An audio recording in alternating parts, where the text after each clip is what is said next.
둘째 주일 함께 은혜 받을 말씀은 에베소서 1장 11절부터 14절입니다. 에베소서 1장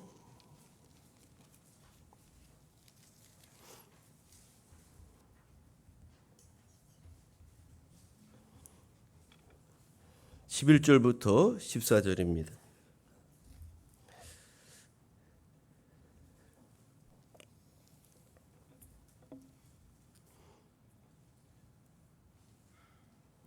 제가 말씀 봉독하겠습니다. 모든 일을 그의 뜻의 결정대로 일하시는 이의 계획을 따라 우리가 예정을 입어 그 안에서 기업이 되었으니 이는 우리가 그리스도 안에서 전부터 바라던 그의 영광의 찬송이 되게 하려 하심이라. 그 안에서 너희도 진리의 말씀 곧 너희의 구원의 복음을 듣고 그 안에서 또한 믿어 약속의 성령으로 인치심을 받았으니 이는 우리 기업의 보증이 되사 그 얻으신 것을 속량하시고 그의 영광을 찬송하게 하려 하심이라. 아멘. 오늘 우리가 읽은 에베소서 1장 11절 이하의 말씀을 중심으로 찬송함으로 드러내자, 그런 제목으로 함께 은혜를 나누겠습니다. 지난주에 맥주감사절 예배와 함께 2024년 이제 하반기 7월이 시작되었습니다. 여러분 계속되는 장마와 무더위 가운데 한 주간 평안하게 잘 지내셨는지요? 비가 오다가 잠깐 날이 이렇게 좋으면 그 불볕더위가 아주 계속되고 얼마나 더운지 모릅니다. 오늘도 보통 더위가 아니죠. 그래서 아침부터 곳곳에 에어컨을 켜고 오늘 예배 준비를 하였습니다. 일기예보를 보니까 7월 말까지 장마 기간이 계속될 것이라고 하는데 이제 비가 왔다가 또 그쳤다, 비가 왔다 그쳤다, 그것을 반복하면서 이제 장마철 기간이 7월 말까지 간다는 거죠.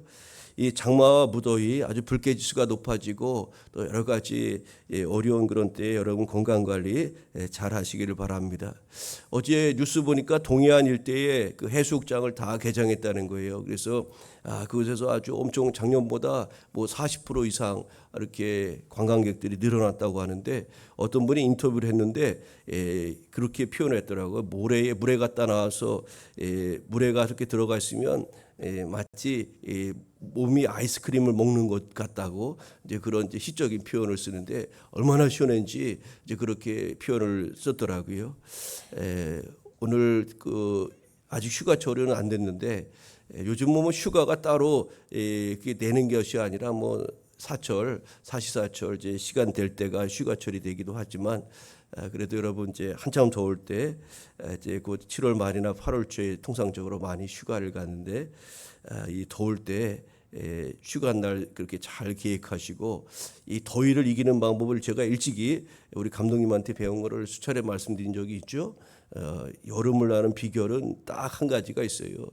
여름이니까 그러려니 하고 생각하고 보내면 이 여름은 무난하게 보낼 수가 있습니다. 여름 2달이면 지나갑니다. 우리가 겨울에 추운 때 생각하고 여름 보내면 되겠고 또 겨울에는 더운 이 여름 생각하며 2달 잘 견뎌내면 이렇게 또 시간이 지나지 않겠습니까? 오늘은 이제 성령 강림 후 8번째 되는 주일인데 오늘의 송설과 주제가 성령의 사람 주의 이름을 드러내게 하라, 그런 주제인데요. 성령의 사람은 주의 이름을 드러내야 한다는 거죠. 그래서 우리가 어떻게 주님의 이름, 주님의 영광을 이 땅에 살아가면서 드러낼 수가 있을까? 오늘 에베소서 우리가 읽은 본문은 찬송함으로 하나님의 영광과 또 위대하심을 드러내자고 그렇게 말씀하고 있습니다. 오늘 우리가 이제 11절부터 14절까지 읽었지만 오늘 말씀의 한 패러그래프는 3절부터 14절까지 이렇게 되어진 말씀인데 제가 이제 3절부터 14절 말씀을 중심으로 해서 함께 말씀을 나누겠습니다. 에베소서 1장 3절부터 마지막 23절까지는 구원에 대한 말씀입니다. 구원에 대한 말씀인데 우리의 구원은 우리의 의지나 어떤 노력에 의한 것이 아니라 하나님의 구원 계획과 선택, 그리고 예수 그리스도의 십자가의 대속, 그리고 성도 개개인에 대한 성령님의 인치심을 통하여 삼위일체 하나님의 사역이라는 것을 오늘 에베소서를 통해서 바울은 그렇게 소개하고 있습니다. 이것을 통해서 성도된 저와 여러분 한 사람 한 사람의 구원이나 또 교회의 존립은 전적으로 삼위일체 하나님의 어떤 사역과 역사에 의해서 이루어지고 있다는 것을 우리가 알 수가 있는 것이죠. 여러분, 우리가 이제 오늘 찬송함으로 우리가 드러내자 이렇게 제목을 정했는데, 찬송이 무엇일까? 찬송은 자기가 생각하며 경배하는 분을 표현하는 하나의 방식이라고 할 수가 있습니다.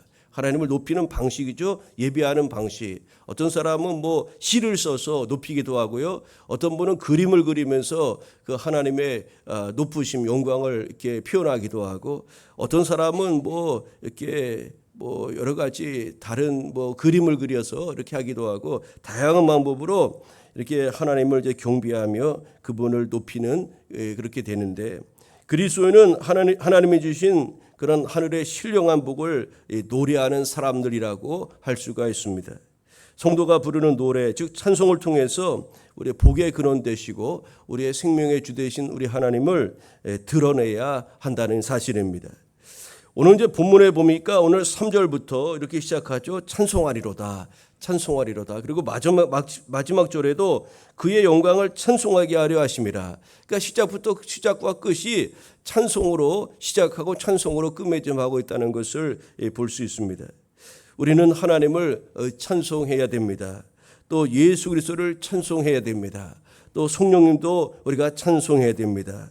우리는 이처럼 성부, 성자, 성령 삼위일체 하나님을 우리가 찬송해야 합니다. 하나님은 찬송받기에 합당하신 분이시기 때문에 그렇습니다. 베드로전서 1장 3절에 우리 주 예수 그리스도의 아버지의 하나님을 찬송하리로다. 그의 많으신 긍휼대로 예수 그리스도를 죽은 자 가운데서 부활하게 하심으로 말미암아 우리를 거듭나게 하사 산 소망이 있게 하시며, 이렇게 말씀하고 있어요. 우리에게 예수 그리스도를 통해서 거듭나게 하고 산 소망을 주신 그 하나님을 우리는 찬송해야 된다고 베드로 사도는 그렇게 강조하였던 거죠. 여러분, 하나님은 우리에게 하늘의 신령한 복을 주셨다는 것을 오늘 바울은 이야기하는데, 그런 하나님을 찬송하고 또 노래해야 될 줄로 믿습니다. 우리가 노래하면은요, 우리를 하나님의 형상을 닮은 존재로 만들어 갑니다. 우리가 하나님을 찬송하면 하나님의 형상을 닮아가게 된다는 거예요. 또 하나님께서 주신 복을 우리가 찬송과 노래로 증거하는 그런 삶을 살게 되는 것이죠. 그만큼 찬송은 참으로 귀한 그런 도구가 아닐 수가 없어요. 오늘 보면 3절에 보니까 이렇게 말씀하죠. 찬송하리로다.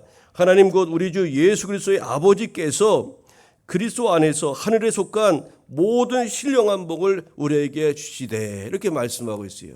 하나님이 저와 여러분에게 무엇을 주셨다고요? 하늘에 속한 신령한 복을 주셨다는 겁니다. 여러분, 하늘에 속한 신령한 복, 이건 아주 하늘에 속한이라는 것과 신령한 것이라는 것은 같은 의미라고 볼 수가 있는데, 그러니까 아주 반복이에요. 반복, 강조하고 있다는 거예요.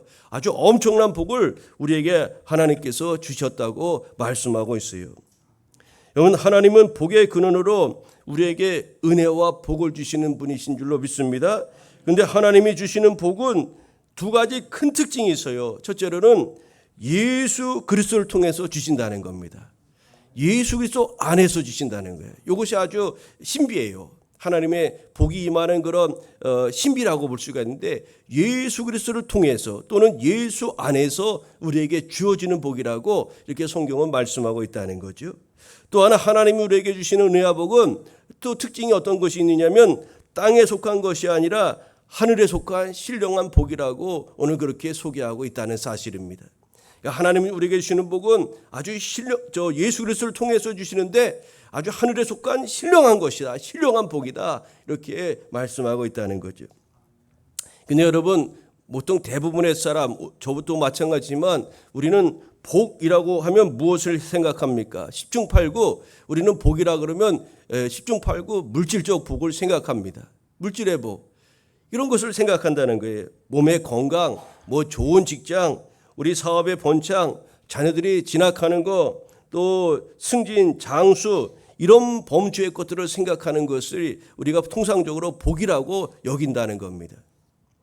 물론 이런 것을 누리는 것도 복이라고 분명히 할 수 있겠지만 예수님을 통해서 우리 하나님께서 주시는 신령한 복은 이런 차원의 것이 아니라는 것을 우리가 분명히 기억해야 합니다.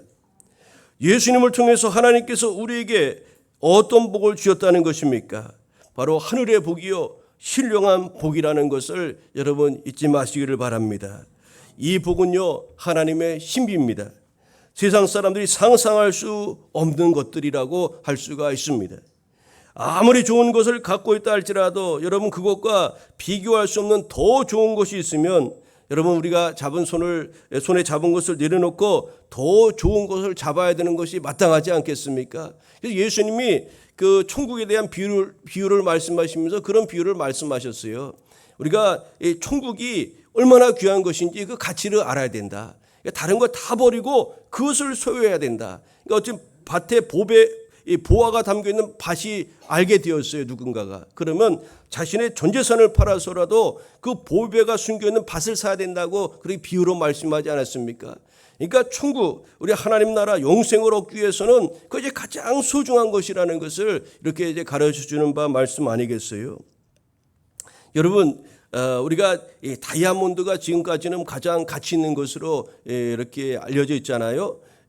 얼마 전에 어제 우리 이렇게 지금 저는 골프를 한 번도 안 쳐봤는데 여자 골프 국내에 치는 것을 보니까 어떤 선수가 골프를 딱 쳤는데 홀인원이 됐더라고요. 홀인원이 한 번에 딱 쳐서 그 홀에 딱 들어가는 거 이런 그대로 그 홀인원인데 그 홀인원 뒤에 보니까 부상이 딱 붙어 있더라고요. 어떤 사람은 벤츠 520인가 그런 걸 이제 내걸기도 하고 그 주최 측이 어디냐에 따라서 이제 그 홀인원 했을 때 근데 홀인원이 여러 사람이 나올 수가 있잖아요. 근데 조금 홀인원 하는 사람에게 그것이 주어져요. 그 홀에서. 근데 어떤 선수가 딱 쳤는데 홀인원이 됐어요. 여자 선수가. 근데 선물이 뭐였냐면 1캐럿 다이아몬드가 경품으로 이렇게 거기 붙여져 있더라고요. 1캐럿 다이아몬드가 얼마인지가 궁금해서 찾아보려고 그러다가 헛된 짓 하는 것 같아갖고 안 찾아봤는데 어쨌든 꽤 값이 많이 나가니까 그렇게 경품을 걸었겠죠. 여러분 우리가 현재까지 다이아몬드가 제일 비싼 그런 것으로 알려져 있잖아요. 근데 뭐 내가 지금 뭐 은반지가 있어요. 은반지 너무 이게 좋은 거라 이 은반지가 있는데 너무 좋다는 거예요. 그래서 근데 다이아몬드가 있는데 그걸 가질 수가 있다는 거예요. 우리가 취할 수가 있는데 그냥 은반지 대신 다이아몬드가 얼른 취하고 그래야 될 것 아니겠어요. 그냥 나는 은이 좋아 그러면서 은을 꼭 붙잡고 살아가는 사람이 있다면 어리석은 사람 아니겠습니까? 여러분 우리는 예수 그리스도 안에서 하늘에 속한 신령한 복을 받은 성도로서 찬송으로 하나님의 위대하심을 드러내야 할 그런 사명이 우리에게 있다는 거죠. 우리는 하늘에 속한 신령한 복을 주신 하나님을 찬양해야 되는데 구체적으로 우리가 어떻게 하나님을 찬양해야 되고 하나님 도대체 우리에게 주신 신령한 복은 무엇인지를 좀 같이 나누면서 그것을 우리가 찬양하고 또 높여드려야 하겠습니다. 먼저 우리를 택하여 주신 것, 우리를 하나님께서 택하여 주신 것을 우리는 찬송해야 됩니다. 우리가 하나님으로부터 택함 받는 것 이것이 바로 하늘의 신령한 복이라는 것을 여러분 잊지 마시기를 바랍니다. 오늘 본문 4절에 뭐라고 말씀합니까? 창세전에 그리스도 예수 안에서 우리를 택하사 우리로 사랑 안에서 그 앞에 거룩하고 흠이 없게 하시려고 라고 말씀하였습니다. 여러분 우리 교회 이름이 택함 받은 교회입니다. 요한복음 15장 16절 말씀에 의거해서 우리 교회 이름이 택함 받은 교회를 제가 신대원 다닐 때 이제 기도 중에 이 교회 이름을 이제 정하게 됐는데요. 여러분 우리가 하나님으로부터 택함 받았다는 것이 얼마나 엄청난 은혜인지 모릅니다. 그것이 신비예요, 신비. 여러분 하나님이 우리를 일방적으로 택해 주셨다는 거 이거 엄청난 은혜라는 것을 여러분 잊지 마시기를 바랍니다. 우리가 국회의원이나 대통령 선거를 할 때 먼저 입후보자가 있죠. 대통령 할 사람, 국회의원 할 사람이 나 나오겠다 입후보자가 있어요. 그들이 공약을 내걸고 그들의 뭐 과거사, 일체 살아온 그런 흔적들을 언론에서 막 점검을 하죠. 입후보자 입장에서는 자신을 알리는 시간이고 또 선거권자들은 그들의 됨됨이를 점검하는 시간이 이 선거운동 기간이라고 할 수가 있지 않겠습니까? 여러분, 누가 선택받기 합당한가를 반드시 가려내서 최종 선택을 해야만 하는 것 아니겠습니까? 근데 여러분, 보통 우리가 무엇을 선택할 때 그렇게 해서 선택한다는 거예요. 시장에 가서 물건을 선택할 때도 다 이렇게 재보지 않습니까? 우리 집사람하고 이렇게 백화점이나 가게 가면 제가 잘 안 가는데 같이. 왜 그러냐면 시간이 많이 걸려서 그래요. 그래서 우유를 사잖아요. 우유. 근데 우유 메이커가 한 10가지는 되는 것 같아요. 뭐 서울우유, 뭐 매일우유 그렇게 되는데 가격이 다 다르더라고요. 그러다 보니까 이제 막 이렇게 가격을 보는 거죠. 또 이렇게 뭐 시금치나 뭐 다른 것도 살 때 고기 살 때 특별히 잘 그랬는데 막 가격이 다 달라요. 그럼 g당 얼마인가 또 휴대폰으로 이렇게 계산을 막 해보잖아요. g당 얼마인가, 단가가 얼마인가 그렇게 막 해봐요. 우리가 뭘 선택할 때는 이렇게 저렇게 재보는 것 아닙니까? 나름대로 기준을 가지고 더 좋은 것을 선택하려고 그렇게 선택의 기준을 가지고 고민을 하면서 선택하는 것 아닙니까? 신중하게 선택하지 않습니까? 그런데 놀라운 것은 하나님의 우리를 택하신 것, 여기는 완전히 다르다는 겁니다. 하나님께서 우리를 선택하시고 택하신 것은 그 받은 시기가, 우리를 택함 받은 그 시기가, 하나님 우리를 선택하신 그 때가 언제라고 말씀하죠? 창세 전에, 이렇게 말씀하고 있다는 겁니다. 창세 전에 우리를 택하셨다는 거예요. 여러분, 예수님이 십자가 구속사역을 다 마치시고 우리를 자녀 삼아 주셨을 때, 그때 우리를 하나님이 택하신 것이 아닙니다. 우리 한 사람 한 사람을 이리저리 시험해보고 합당하다 여겨서 그래서 우리를 하나님이 택해 주신 것도 아닙니다. 우리의 외모나 능력을 보고 택하신 것도 아니에요. 키가 몇 센치 이상, 또 코는 어느 정도 나와야 되고, 눈은 뭐 쌍꺼풀이 있어야 되고, 어떤 외모를 가지고 어떤 그런 것을 가지고 택하신 것이 아니라는 거죠. 이 사람이 뭐 공부를 잘하거나 어떤 탁월한 능력이 있어서 하나님의 자녀로 그렇게 우리를 택하신 것이 아니라는 거죠. 하나님 앞에 평생 충성하겠습니다, 이렇게 충성 맹세를 듣고, 그래 너의 그 믿음을 보겠노라 하고서, 그래서 그것 때문에 우리를 하나님이 자녀로 택해 주신 것도 아닙니다. 하나님의 선택은 창세 전에 하셨다고 오늘 말씀하고 있어요. 우리가 아직 죄인 되었을 때, 하나님이 우리를 당신의 자녀로 택하여 주셨다는 사실이에요. 로마서 5장 8절에 우리가 아직 죄인 되었을 때 그리스도께서 우리를 위하여 죽으심으로 하나님께서 우리에 대한 자기의 사랑을 확정하셨다고 이렇게 말씀하지 않았습니까? 여러분, 창세기 1장 1절에는 이런 말씀이 있어요. 성경의 시작이요, 모든 것의 시작이 여기서부터 시작되는 것 아닙니까? 태초에 하나님이 천지를 창조하시니라. 태초에 하나님이 천지를 창조하시니라. 여러분, 천지 만물을 하나님이 만드셨다는 그런 선언을 하는 말씀 아닙니까? 이 말씀으로부터 모든 인류가 시작되는 것 아닙니까? 기독교도 시작되고 모든 역사가 이렇게 시작되는 건데, 그런데 우리를 지으신 것은 이보다 훨씬 전에, 창세 전에 하나님의 계획하심과 섭리 속에서 이루어진 비밀이요, 바로 신비라고 이렇게 볼 수가 있는 것이죠. 여러분, 여기서 창세 전에란 것은 하나님의 선택하심이 아주 영원 전부터 이루어진 것임을 우리에게 가르쳐 주는 거죠. 이것은 하나님의 선택이 우리의 어떤 공적이나 노력에 의한 것이 아니라 하나님의 주권적인 은혜의 역사 아래서 이루어진 것이라는 것을 우리에게 가르쳐 주는 것 아닙니까? 여러분, 우리가 하나님의 자녀로 택하여 주신 것, 창세전에 우리를 예수 그리스도 안에서 택하여 주신 그 하나님의 은혜, 그것은 신비요, 우리가 그것을 기억한다면 하나님을 찬송하지 않을 수가 없는 거죠. 그런데 하나님 우리를 택하신 이유가 분명히 있어요. 그것이 무엇이냐면 거룩하고 흠이 없게 하기 위함이라는 겁니다. 우리를 의롭게 하여 주시고 하나님의 백성 삼아 주시기 위해서 우리를 자녀로 택정하시고 그렇게 불러주셨다는 거죠. 그런데 우리를 그렇게 거룩하고 흠이 없게 만들어 가시는 방법이 무엇이냐면 사랑으로 그렇게 우리를 만들어 가신다고 이어지는 말씀에서 알 수가 있죠. 우리로 사랑 안에서 그 앞에 거룩하고 흠이 없게 하시려고 아주 창세전에 우리를 선택하셨다고 말씀하고 있는 거죠. 여러분, 하나님께서 죄인인 우리를 일방적으로 택하시고 부르신 목적은 우리로 하나님 앞에서 흠이 없이 거룩한 단계까지 이르게 하시려는 것인데, 그것을 어떻게 이루어 가신다고 말씀하고 있습니까? 사랑으로 하신다는 말씀입니다. 사랑으로 우리를 하나님이 가르치시고요, 사랑으로 우리를 용서하시고, 사랑으로 우리를 참으시고, 사랑으로 하나님을 알게 하신다는 거예요.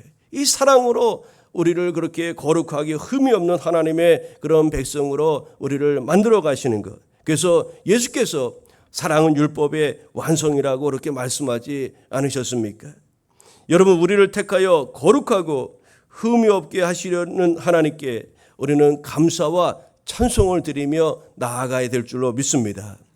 여러분, 하늘의 신령한 복은 우리를 당신의 자녀로 택하신 것입니다. 우리가 택함 받는 거, 이거 하늘의 신령한 복이요, 우리가 그거 생각하면 하나님 앞에 감사와 찬양을 드리며 그분의 이름을 우리가 드높일 수밖에 없음을 잊지 말아야 하겠죠. 두 번째로, 하나님께서 행하신 무엇을 찬송하며 그분의 영광과 위대하심을 드러내야 하겠습니까? 그것은 바로 하나님의 아들 되게 하심을 우리는 찬송해야 한다는 겁니다.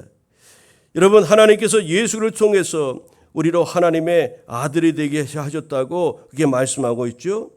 이게 5절에 이렇게 말씀합니다. 5절에 그 기쁘신 뜻대로 우리를 예정하사 예수 그리스도로 말미암아 자기의 아들들이 되게 하셨으니, 이렇게 말씀하고 있죠. 여러분, 이것을 바울은 그가 사랑하시는 자 안에서 우리에게 거저주시는 바 그의 은혜의 영광이라고 이어지는 6절 후반절에 그렇게 소개하고 있습니다. 여러분, 아들이 되게 하셨다. 하나님이 우리를 아들 되게 하신 것, 이 양자 삼아주신 것, 이것이 바로 하나님 하늘에 속한 신령한 복을 우리에게 주셨다는 것을 여러분 잊지 마시기를 바랍니다. 우리가 하나님의 아들 되게 하신 것, 영적 양자 삼아주신 것인데, 아들이 됨으로써 아주 우리에게 주어지는 놀라운 축복이 있어요. 그것은 하나님의 가족이 되었다는 겁니다. 또 하나는 하나님의 기업을 상속받을 자가 되었다는 사실입니다.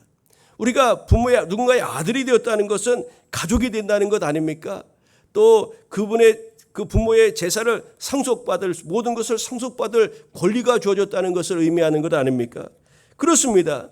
우리가 하나님의 아들이 되었다는 것은 하나님의 가족 공동체가 되었다는 것이요, 하나님의 기업을 이어받을 상속자가 되었다는 엄청난 그런 축복이 이 아들됨의 그 말씀의 의미 속에는 담겨 있는 것이라 하겠습니다.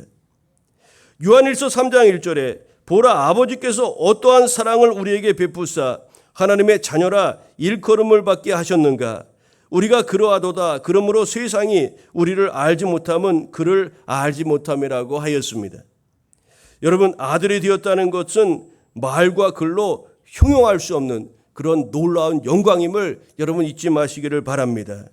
이것으로 말미암아 기뻐 뛰며 하나님을 찬양하지 않고서는 견딜 수 없는 그럴 만한 영광이라는 거예요. 그래서 바울은 6절에서 그의 영광을 찬송하게 하려는 것이라, 그의 영광, 아주 그 영광이 엄청나다는 것을 이야기하고 있는데, 여러분, 우리가 지닌 아들됨이란 이런 엄청난 영광이 있다는 것을 여러분 잊지 마시기를 바랍니다.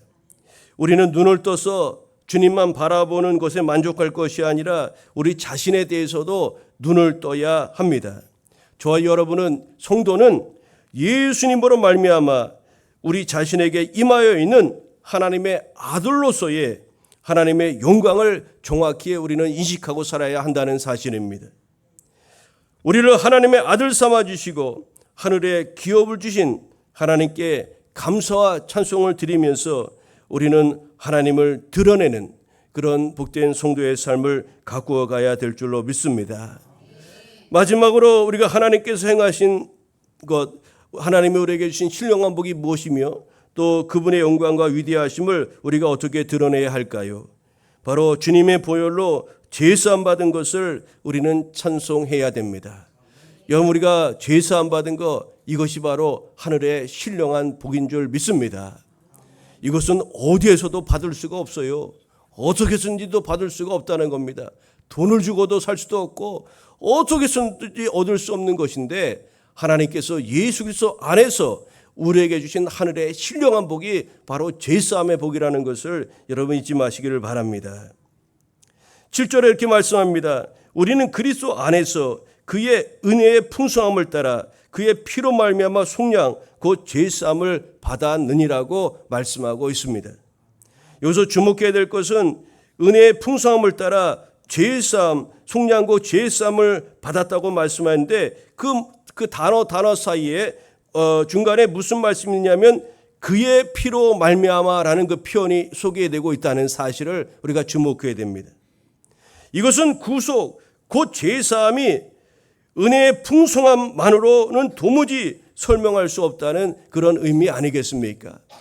하나님의 은혜의 풍성함뿐만 아니라 예수 그리스도의 피, 그것으로 말미암아 우리가 제사함 받고 또 속량을 얻게 된다는 것을 이야기하는 것 아니겠어요? 여러분, 구속 곧 제사함을 말할 때 반드시 예수 그리스도의 피, 다시 말해 주님의 보혈이 있어야 된다는 것을 우리는 본문을 통해서 기억해야 하겠습니다. 하나님은 사랑과 은혜가 풍성한 분이시지만 공의의 하나님이시라는 것을 여러분 잘 아시죠? 잘못되면 징계하시고 책망하시고 심판하시는 그런 공의로우신 하나님이십니다. 무조건 용서만 하시는 하나님이 아니시라는 것을 우리가 잊지 말아야 됩니다. 그 하나님은 사랑으로 예수님 우리 가운데 보내셔서 사랑의 하나님이심에 틀림없지만 다시금 언젠가 심판의 하나님으로 우리 가운데 오신다는 것을 분명히 우리가 인식하고 살아야 한다는 거죠. 그 심판의 기준은 공의, 하나님의 공의에 따라서 행하는 겁니다.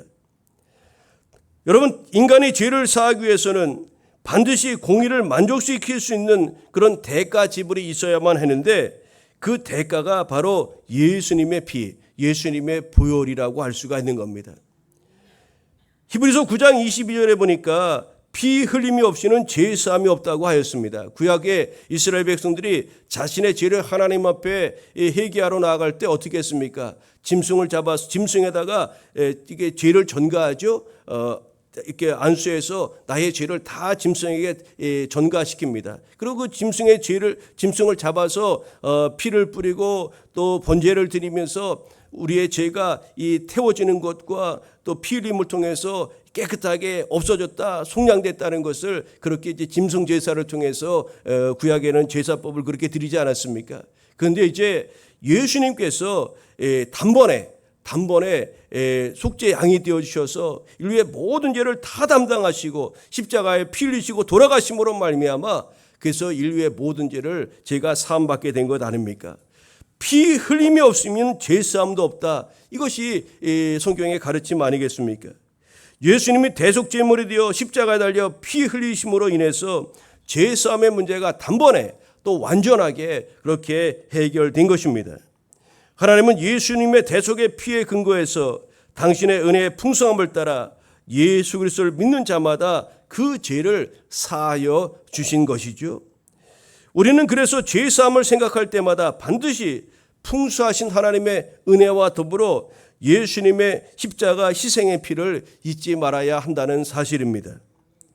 여러분, 하나님께서는 우리에게 하늘에 속한 신령한 복을 주셨다는 것을 우리가 오늘 말씀을 통해서 살펴보았습니다. 하나님 주신 하늘에 속한 신령한 복은 창세전에 우리를 택하여 주신 것입니다. 이것은 너무나도 신비롭고도 또 놀라신 은혜요, 그 누구도 할 수 없는 엄청난 신령한 복임을 잊지 말아야 하겠습니다. 우리로 하나님의 아들 되게 하신 것, 이거 어디에서 살 수도 없고 어떤 방법으로도 취할 수가 없는데 하나님께서 예수 그리스도 안에서 그 예수님을 믿는 자마다 하나님의 아들 되게 하시는 그런 놀라운 그런 하늘의 신령한 복을 우리에게 주신 것입니다. 또 하나님은 우리에게 신령한 복을 주셨는데 바로 속량 제사함의 복을 주셨습니다.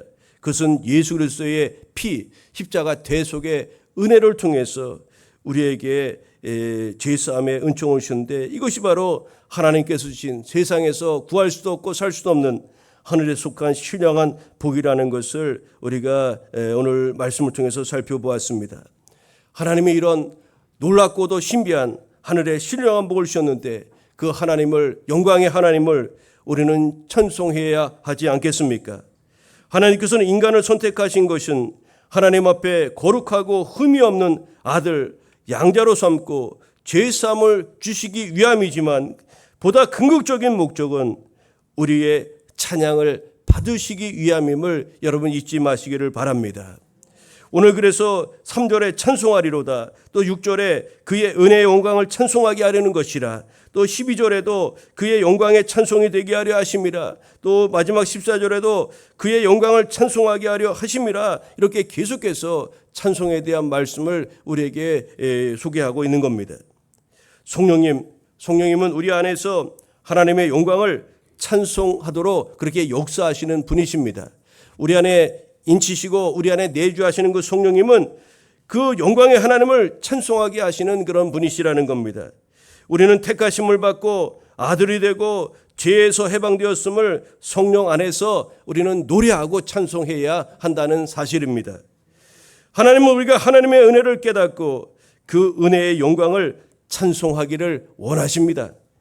기독교 신앙은 우리가 하나님을 위해서 무언가를 하려고 하는 것이 아니라 하나님이 우리를 위해서 하신 일을 깨닫고 감사하는 데 있음을 잊지 말아야 합니다. 그리고 우리가 그 은혜를 감사하고 찬양할 때 하나님께서는 기뻐하시며 영광 받으신다는 것을 여러분 잊지 마시기를 바랍니다. 찬송함으로 하나님의 은혜의 영광을 드러내며 살아가는 우리 교회 여러분의 한 주간의 삶이 되시기를 우리 주님의 이름으로 축복합니다. 기도하겠습니다. 사랑의 하나님 감사합니다. 주님, 우리에게 하늘에 속한 신령한 복을 주심을 감사합니다.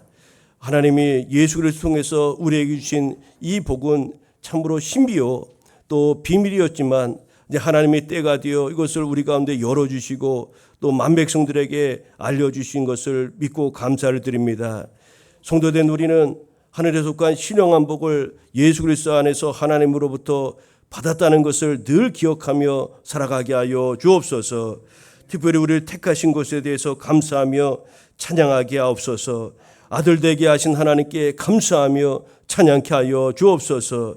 또 보혈로 제사함 받게 된 것을 기억하며 감사와 찬양을 드리며 하나님을 드러내는 삶을 살아가는 주의 성도 우리 모두 되게 하여 주옵소서. 이번 한 주간도 우리에게 큰일 행하신 하나님을 찬송하며 주님을 높여드리고 주님을 드러낼 수 있는 주의 거룩한 성도들의 그런 삶의 여정이 되어 줄 수 있도록 우리 주님 인도하여 주옵소서. 감사드리오며 예수님의 이름으로 기도하옵나이다. 아멘.